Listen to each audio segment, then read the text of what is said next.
Joseph Mnott. Un jeune homme qui a fui l'esclavage de l'enfer expose les astuces du diable qui opère de nos jours. Joseph recrutait des chrétiens dans le royaume des ténèbres et détruisait les églises. Ceci est son témoignage de guérison et de délivrance. Je suis né à Maputo au Mozambique. Je suis le premier-né de 4 enfants. J'ai grandi dans une église chrétienne parce que ma mère ne croyait pas aux ancêtres. Ma mère vient d'une famille de sorciers. Ma famille est arrivée en Afrique du Sud en août 1996, et nous nous sommes installés à Rustenburg où j'ai commencé mes études. Les choses ne se sont pas bien passées avec mes parents, et quand j'avais 7 ans, ma mère nous a renvoyés au Mozambique pour vivre avec mes grands-parents. Mon grand-père est décédé avant ma naissance et on m'a donné son nom. Ma grand-mère était très heureuse quand je suis née, et comme je porte le nom de son mari, elle m'a épousée en esprit. Nous avons dormi ensemble dans le monde astral en tant que mari et femme. Nous avons eu des enfants dans le monde invisible qui sont restés dans mon estomac. Ma grand-mère s'acquittait de ses devoirs envers moi en me servant de la chair humaine parce que, dans l'obscurité, nous mangions de la chair humaine et buvions du sang humain. Mon initiation. À Maputo, j'ai fréquenté une église chrétienne où le pasteur me donnait souvent l'occasion de prêcher. En 2012, lorsque j'étais en 10e année, j'ai commencé à me battre avec la femme du pasteur parce qu'elle disait que ma prédication était de la foutaise et qu'il n'y avait pas de Dieu dans ce que je prêchais. Ces paroles m'ont fait très mal parce qu'elles n'étaient pas vraies. Un jour, je me suis encore battue avec la femme du pasteur, et cette fois-ci j'ai décidé de quitter l'église. Peu de temps après, un de mes amis m'a invité à rencontrer son pasteur. Le pasteur m'a accueilli à bras ouverts et m'a dit qu'il aimait travailler avec les jeunes. Quand nous avons prié, il m'a dit de ne pas prier, mais seulement d'accepter ce qu'il disait. Cette nuit je ne pouvais pas dormir, je ne me sentais pas bien mais je ne savais pas ce qui n'allait pas avec moi. Quelques jours plus tard, je suis allé sur Internet pour effectuer des recherches. Une page apparut parlant du satanisme. Le site web expliquait le satanisme d'une manière qui le rendait si ravissant et parfait. Un autre message est apparu me demandant si je voulais être un dieu. J'ai hésité mais j'ai fini par accepter et j'ai cliqué sur le bouton oui je veux être un dieu, et un message de réponse m'a été envoyé, qui disait à partir d'aujourd'hui, vous êtes un dieu, vous serez comme un dieu et aurez le même pouvoir comme lui et vous pourrez faire ce que Dieu fait. Après quelques jours, un homme est venu me voir dans mes rêves, et a dit qu'il était mon père. J'ai demandé pourquoi il disait être mon père alors que je connaissais déjà mon père, et il m'a dit que les parents que je connaissais n'étaient pas de vrais parents, car il m'avait rejeté alors que j'étais encore dans le ventre de ma mère. Cet homme qui est venu me voir a dit qu'il s'appelait Zeus et qu'il attendait que je grandisse. Cet homme m'a même montré un film de la période où ma mère était enceinte de moi. Alors qu'elle était enceinte je pouvais voir qu'elle ne voulait pas de moi. Cela m'a rendu furieux et plein de haine envers mes parents. Zeus a dit que son nom voulait dire Dieu. Quand je lui ai demandé, d'où viens-tu et qui tu es, il me dit, pour connaître qui je suis vous devrez rechercher la biographie de Rome sur Internet, car j'étais roi des Romains et des dieux des ténèbres. Zeus est le dieu suprême dans la mythologie grecque. Fils du titan Chrono et de la titanie de Rhea. Marié à sa sœur Héra, il a engendré, avec cette déesse et avec d'autres, plusieurs dieux et déesses, et, avec des mortels, de nombreux héros. Dans la mythologie romaine il est Jupiter, il est le dieu romain qui gouverne la terre et le ciel, ainsi que tous les êtres vivants s'y trouvant. Il est aussi le maître des autres dieux et est originellement un dieu du ciel. Dans le rêve, j'ai accepté d'être l'enfant de Zeus, et dans l'esprit il a enlevé mon cœur et mon âme, et m'a donné une nouvelle âme. Il a caché ma vieille âme sous la mer mais je n'ai jamais vu où il a mis mon cœur. Après avoir enlevé mon cœur, je ne devais aimer personne. Je devais haïr et tuer des gens sans pitié ni remords. J'ai également reçu un esprit de prophétie et la capacité de connaître la Bible par cœur sans la lire. Je n'aurais pas eu le pouvoir de détruire des églises si je n'avais pas connu la Bible. Dans mon église locale, le pasteur a donné à mon ami et à moi davantage d'occasions de prêcher et nous l'accompagnions partout où il allait. Mon travail consistait à amener autant de personnes que possible dans l'église. Les pouvoirs des ténèbres que je possédais les attiraient. Pour que nous puissions être reconnus dans le royaume des ténèbres, nous devions bien nous comporter à la maison afin d'attirer nos familles à venir à l'église et éventuellement aux ténèbres. Par la puissance de ce divinité nous avions la capacité de voir les problèmes des gens venant à l'église simplement en les regardant.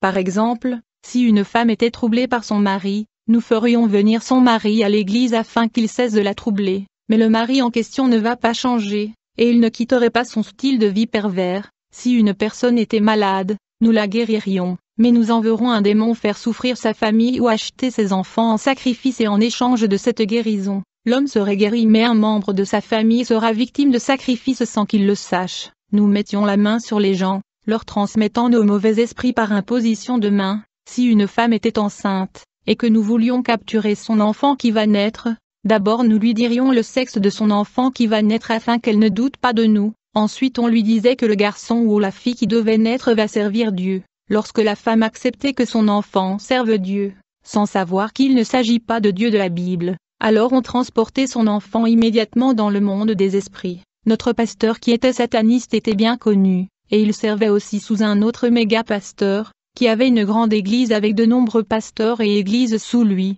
J'ai appris par la suite que notre pasteur était associé à sa femme, membre de l'église où j'avais fréquenté durant l'école secondaire. En fait, la femme de mon pasteur était la reine du monde des ténèbres, ce qui explique pourquoi elle ne voulait pas que je prêche la parole de Dieu, et donc mon pasteur qui était le roi était donc marié à la reine des sorcières qui était sa femme dans le domaine spirituel. Ils ne voulaient pas de Dieu dans leurs églises, ils voulaient que les membres de l'église soient remplis de pouvoir des ténèbres. Le pasteur contrôlait l'argent de ses fidèles. Une personne aurait beaucoup d'argent mais elle ne saurait pas ce qu'elle en a fait, car le pasteur le volait spirituellement. Le pasteur volait les membres spirituellement, il a pris la bénédiction du peuple. Le pasteur était le mari de nuit des femmes qui étaient membres de cette église. Il a pris les épouses des gens dans le domaine spirituel. Dans toutes les églises de pasteurs, il y avait des gens qui contrôlaient le processus des sacrifices. Il n'était pas obligé d'aller dans les églises physiquement, mais toutes les personnes allaient lui offrir des sacrifices de sang. Si les démons ne voulaient pas le sang de celui qui était sacrifié,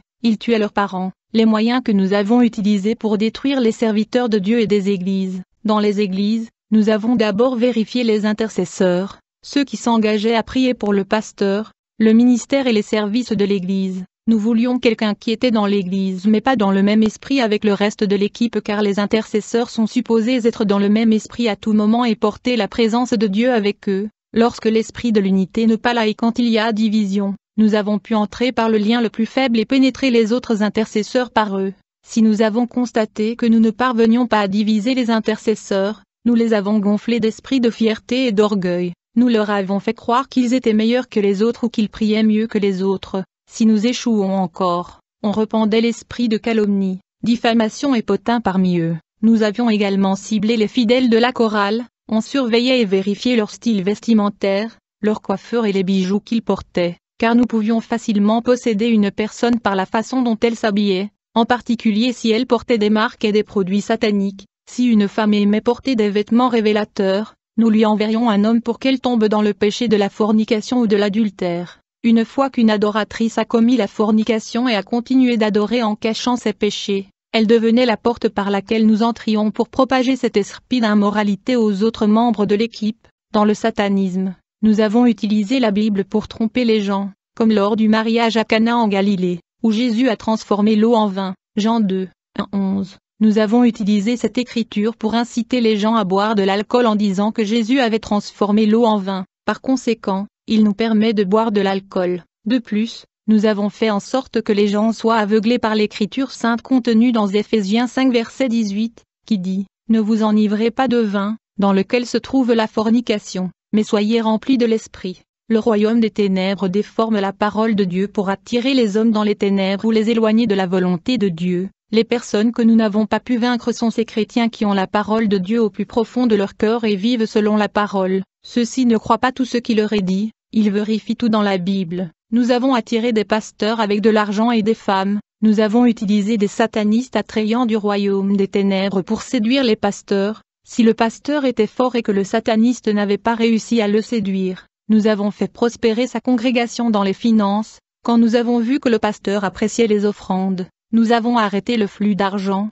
Lorsqu'il est devenu frustré, nous avons envoyé des satanistes lui donner de l'argent. S'il acceptait notre argent, il nous appartiendrait et nous pourrions contrôler son église. Si un seul chrétien s'était engagé à prier le Seigneur, nous lui avons fait épouser un partenaire rempli de l'esprit des ténèbres. La personne devenait faible dans les prières et s'égarait. Si un chômeur prie beaucoup, on lui donnait du travail bien rémunéré qui les tiendra si occupés qu'ils ne trouveront pas de temps pour l'église. Nous nous sommes assurés qu'ils travaillaient le dimanche et les tenions éloignés de l'église pour finalement sortir de la volonté de Dieu. Nous avons utilisé de nombreuses manières pour soustraire les chrétiens de la présence de Dieu en leur donnant les désirs de leur chair et à leur tour. Ils sont sortis de la présence de Dieu par eux-mêmes. Les personnes qui étaient au chômage et dont nous avions bloqué l'emploi pensaient généralement que les entreprises les rejetaient. mais ce n'était généralement pas le cas. Ce sont généralement les esprits qui se connectaient avec leur nom et leurs documents d'identité, ce qui les empêchait d'obtenir des retours positifs sur leur candidature ou leurs entretiens d'emploi.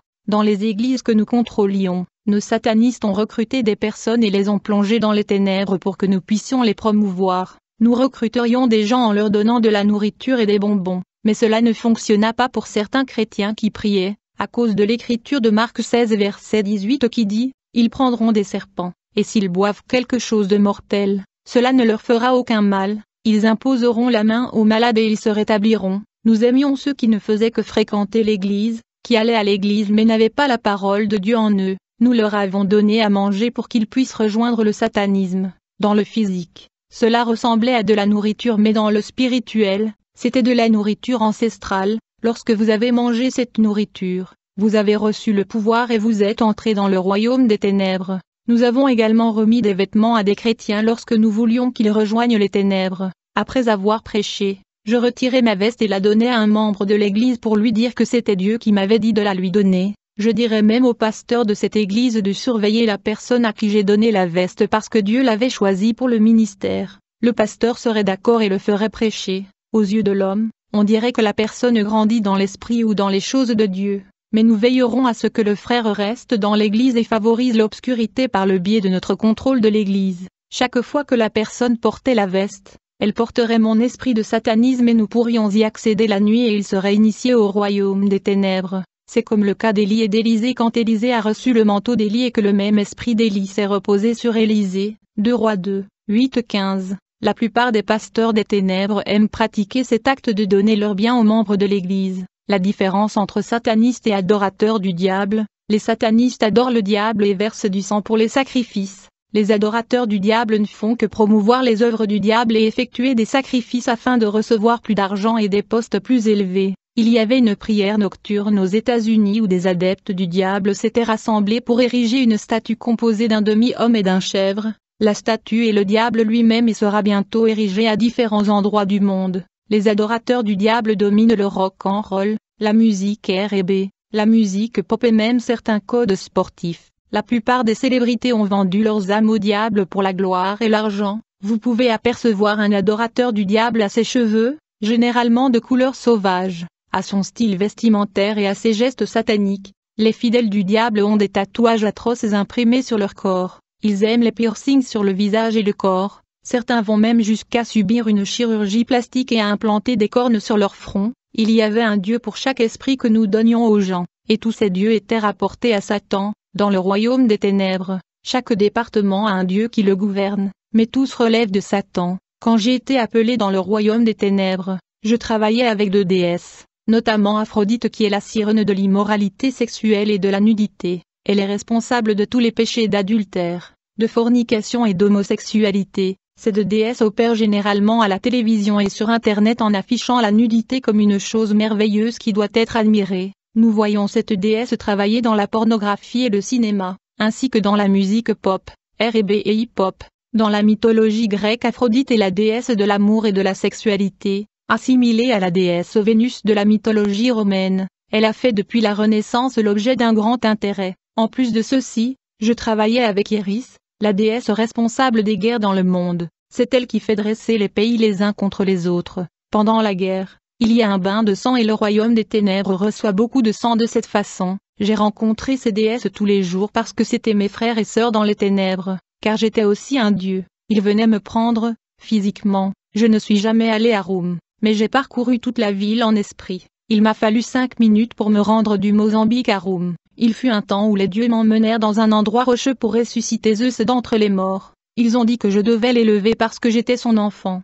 Je l'ai ressuscité d'entre les morts et j'ai reçu plus de pouvoir et Zeus est venu vivre à l'intérieur de moi, dans le monde des esprits. Nous avons rencontré des présidents de différents pays et célébrités. La majorité des présidents du monde sont des ténèbres. Il y a un autre pays où le président a signé et institué une loi qui oblige les citoyens à se faire insérer une puce dans les bras pour pouvoir bénéficier d'une assistance médicale. Cette puce est un signe de 666. Elle montre que le satanisme se répand rapidement dans le monde. Les mariages homosexuels ont été légalisés et ils le seront dans le monde entier. Quand j'ai rejoint le royaume des ténèbres, mon nouveau nom était Jeff. Jeff est le dieu de la lutte. Les lutteurs le consultent pour des pouvoirs avant leur combat. Quand ils ont été brutalement blessés lors d'un combat, nous leur avons donné des pouvoirs qui leur ont permis de guérir plus rapidement. Nous leur avons enlevé leurs âmes et nous nous sommes assurés qu'ils promeuvent le satanisme dans le monde. En retour, nous leur avons donné la gloire et argent. Les lutteurs peuvent transférer l'esprit du satanisme à travers la télévision et Internet. Satan est dans la plupart des programmes de télévision que nous regardons. Les signes sataniques sont là mais les gens ne les comprennent pas. Satan est actif dans les dessins animés, en particulier les dessins animés. C'est la raison pour laquelle la plupart des enfants deviennent possédés à un âge précoce, car ils sont capables d'appréhender les choses rapidement. Ce sont quelques-uns des moyens simples que les démons utilisent pour conduire les gens dans des camps pervers. L'esprit de satanisme dans les écoles. Dans chaque école, des satanistes ont été chargés de veiller à ce que les enfants ne réussissent pas leurs études. Un sataniste détruit les enfants de l'école qu'ils fréquentent. À l'école,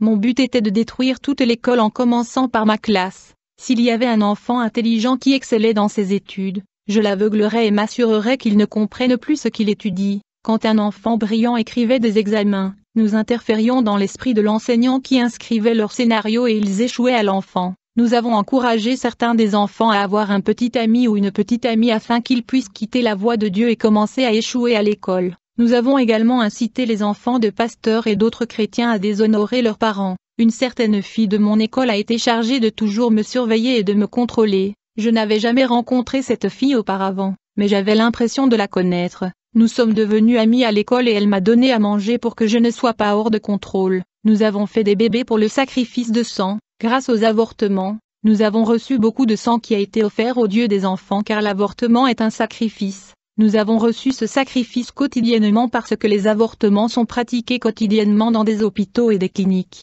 Il y a des esprits derrière chaque avortement. Ces esprits sont présents même dans les installations où ces avortements sont pratiqués. L'avortement est un péché devant Dieu parce que Dieu nous considère comme des êtres humains dès que nous sommes conçus dans le ventre de la mère. Immédiatement, quand une femme conçoit, Dieu considère le fœtus comme un être humain complet. Si nous voulions qu'une femme nous donne du sang continuellement, nous enlevions son utérus dans l'esprit et elle serait incapable de mener ses bébés à terme. Nous avons nommé des personnes qui tuaient des gens et collectaient du sang pour nous. Si je voulais du sang, je prendrais le fœtus d'une femme enceinte de 3 mois et le présenterais en sacrifice à une créature vivant sous les eaux. Vers 6 à 7 mois, la femme subissait une fausse couche naturelle. L'esprit de Rastafarian, les dreadlocks sont des serpents spirituels. Il y a un dieu en charge des dreadlocks et ce dieu mange la terre et le sel comme un serpent mange la terre. Ce dieu a la forme d'un être humain, mais ses cheveux sont une plantation de serpents. Le style vestimentaire Rastafarian a été créé par le dieu de Rastafarian appelé Jah.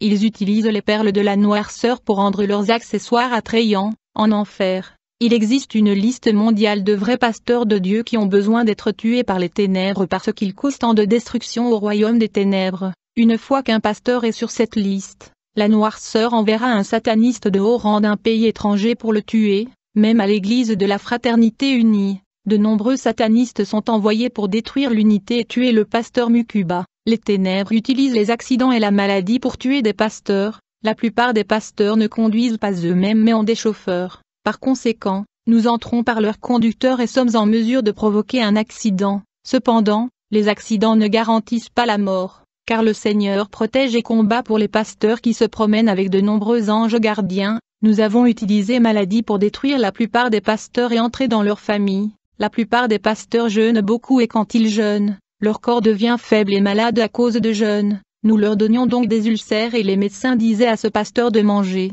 Quand il commence à manger, il ne jeûne plus et finissait par devenir faible d'esprit et leurs prières le deviennent aussi. Nous avons ensuite chargé les satanistes de les entrer et nous pourrions y accéder. La plupart des pasteurs sont forts et difficiles à détruire à cause du jeûne. Par-dessus tout, il était très difficile de tuer un vrai serviteur de Dieu car le Seigneur avait une protection extrême à leur égard. Si nous réussissions à tuer un pasteur, nous ne posséderions pas son âme car leurs âmes aillent au paradis. Nous les avons seulement tués pour qu'ils ne puissent pas nous tourmenter dans les ténèbres. Mon plus jeune frère était aussi un sataniste et un magicien. Je devais mourir physiquement et vivre comme un démon. Dans le satanisme, nous avions le pouvoir de tuer quelqu'un en Afrique du Sud et de le faire vivre dans un autre pays où ils ne sont pas connus. Certains satanistes ont le pouvoir de disparaître. Ils peuvent être à l'intérieur d'une voiture en mouvement mais disparaissent mystérieusement. Nous avons beaucoup utilisé ces tactiques quand nous voulions causer des accidents de la route. Causer des accidents ne faisait pas partie de mes compétences, mais mon jeune frère qui vient après moi a été initié à la noirceur par ma grand-mère,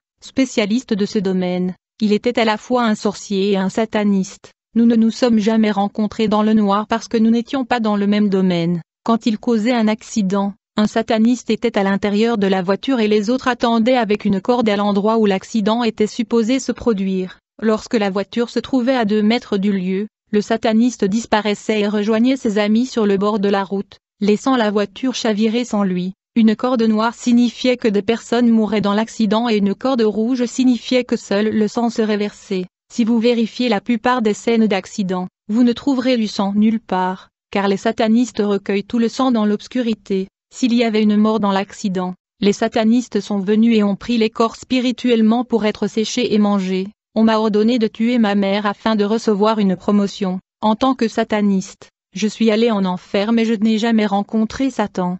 Il ne me restait que 2 niveaux à lui rencontrer face à face. La première promotion aurait eu lieu après le sacrifice de ma mère. Je devais tuer ma mère pour obtenir un poste plus élevé. Je voulais la tuer par un accident de voiture. Ma mère est tombée malade en Afrique du Sud, alors je lui ai demandé de revenir au Mozambique pour pouvoir la tuer. J'ai tracé une ligne où l'accident était supposé se produire mais j'ai perdu ma concentration dans la planification. Ma sœur a été emmenée à l'hôpital après avoir commencé à pleurer au milieu de la nuit. Après la visite à l'hôpital, ma mère l'a emmenée voir son pasteur et il a prié pour eux et ils ont passé la nuit chez lui. Le lendemain matin, ma mère a commencé à avoir des difficultés à respirer. Nous l'avons emmenée à la clinique et à la clinique, ils nous ont dit qu'elle n'avait pas assez de sang et que son sang était gelé et qu'elle devait aller à l'hôpital. À l'hôpital, elle a été transportée à l'USI. Les médecins ont dit qu'ils pouvaient entendre ses battements de cœur, mais que son sang était gelé et qu'il ne coulait pas. Ils ne pouvaient même pas la mettre sur un appareil d'assistance respiratoire. Mon pasteur est venu à l'hôpital pour confirmer que ma mère avait bien été admise et qu'elle mourrait. Ma mère a dit qu'elle ne dormait pas cette nuit-là et continuait à avoir une vision de mon pasteur avec ma petite amie. Elle a dit que ma petite amie le combattait et elle m'a demandé de l'aider à tuer mon pasteur. Lorsque mon pasteur m'a refusé, ma copine a ouvert le ventre de mon pasteur avec ses mains et a bu son sang. Ma mère a téléphoné à son pasteur dans la matinée et lui a raconté son rêve.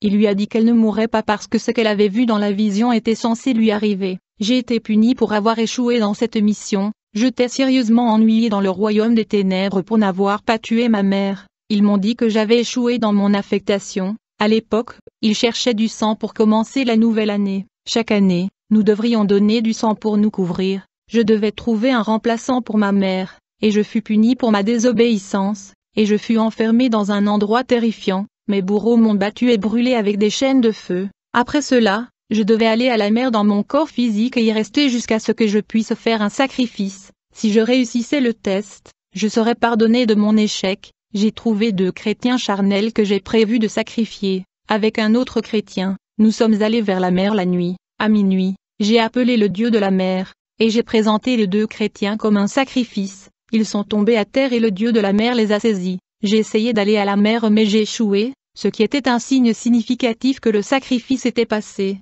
Je n'ai pas toujours réussi dans mes missions contre l'Église. Quand je suis allé dans une église remplie de feu, et que le pasteur a appelé le feu, je voyais le feu partout, et il me brûlait. Mais en tant que sataniste, nous avons bénéficié d'une protection qui nous a permis de résister au feu. Si l'onction du pasteur était importante, le feu pénétrerait et nous brûlerait gravement, mais nous ne nous manifesterions pas. Seuls nos visages changeaient et nos yeux devenaient rouges. Parfois, quand le feu me brûlait, je pénétrais dans le corps de quelqu'un et me manifestais à travers lui. Au début de ma délivrance, j'ai manifesté les mauvais esprits, et j'étais si puissant et violent que j'avais besoin de 10 hommes pour me tenir attaché. Chaque fois que le pasteur commençait à prononcer les paroles de la Bible, cela nous posait un gros problème parce qu'il nous brûlait, car la parole de Dieu est vivante et efficace, plus tranchante qu'une épée quelconque à 2 tranchants, pénétrante jusqu'à partager âme et esprit, jointure et moelle, elle juge les sentiments et les pensées du cœur. Hébreux 4 verset 12. C'est pourquoi, ainsi parle le Seigneur, l'Éternel des armées, parce que tu parles, voici, je ferai brûler mes paroles dans ta bouche, et ces gens-là seront en bois et il les dévorera. Jérémie 5h14. Ma parole n'est-elle pas comme un feu, dit l'Éternel, et comme un marteau qui brise le roc? Jérémie 23 verset 29. Une fois qu'un chrétien commence à prononcer la parole de Dieu avec puissance et foi dans son cœur, cela nous dérangeait beaucoup. Tout esprit maléfique fuyait face à la déclaration de la parole de Dieu qui est prononcée avec puissance, autorité et foi. Un chrétien peut chasser les mauvais esprits tant qu'ils obéissent à la parole de Dieu, et croient au feu de Dieu, pour vaincre. Les chrétiens doivent être fondés sur la parole de Dieu et la laisser habiter en eux, selon Colossiens 3 verset 16 qui dit, que la parole de Christ habite en vous richement en toute sagesse. Ma délivrance, j'ai commencé à fréquenter une véritable église de Dieu pour ma délivrance, mais j'étais de temps en temps dans le royaume des ténèbres. Ma mère assistait à des prières nocturnes à l'église de fraternité, et elle revenait souvent avec l'huile d'onction sainte. Je désirais être délivré parce que ma mère avait été délivrée de l'esprit pervers qui me liait à elle, mais en même temps je voulais rencontrer le pasteur Mukuba et la tuer. Ma mère m'a alors proposé de me rendre à l'église Unity Fellowship pendant la prière nocturne d'Ebenezer le 5 décembre 2014, avant de partir. J'ai commandé aux démons du Mozambique, des démons de Rustenburg et des démons de Soweto de m'accompagner, mais ils se sont tous enfuis à la porte de l'église, lorsque le pasteur est monté en chair et a commencé à adorer. J'étais en train de brûler et d'essayer de m'échapper. J'ai commencé à manifester de mauvais esprits, et les huissiers m'ont pris à l'avant. Il y avait du feu partout dans l'église. J'ai essayé de sortir par le toit, mais je ne pouvais pas. J'ai essayé de sortir par le sol, mais je ne pouvais toujours pas. Je me suis réveillé après que le pasteur Mukuba eut dit, ceux qui sont libres peuvent retourner à leur place. J'ai suivi une session de conseil et j'ai pu sentir le changement en moi. Je ne suis jamais retourné dans les ténèbres, même si les satanistes m'ont toujours menacé de retourner dans leur royaume. En juin 2015, j'ai reçu un SMS de l'ami qui m'avait présenté au pasteur sataniste. Il m'a appelé par le nom de Jeff et il a dit que j'allais le payer avec intérêt, car il voulait que je connaisse le véritable enfer. J'ai effacé ses numéros et je n'ai pas répondu à son SMS, mais le dieu Zeus romain venait toujours me demander de retourner dans le royaume des ténèbres. Mais cela n'arrivera jamais. Ne prenez pas l'habitude de changer les églises. Si vous avez trouvé une véritable église de Dieu, restez-y car vous pourriez partir et aller à l'église du diable sans le savoir. Les chrétiens doivent apprendre à tester l'esprit afin qu'ils ne soient pas trompés. Il faut avant tout que les gens fassent preuve de vigilance en ce qui concerne l'utilisation d'Internet et ce qu'ils regardent à la télévision. La plupart des programmes à la télévision sont possédés. Alors surveillez ce que vos enfants regardent. Faites attention aux films d'horreur car les satanistes peuvent facilement posséder des enfants à travers eux.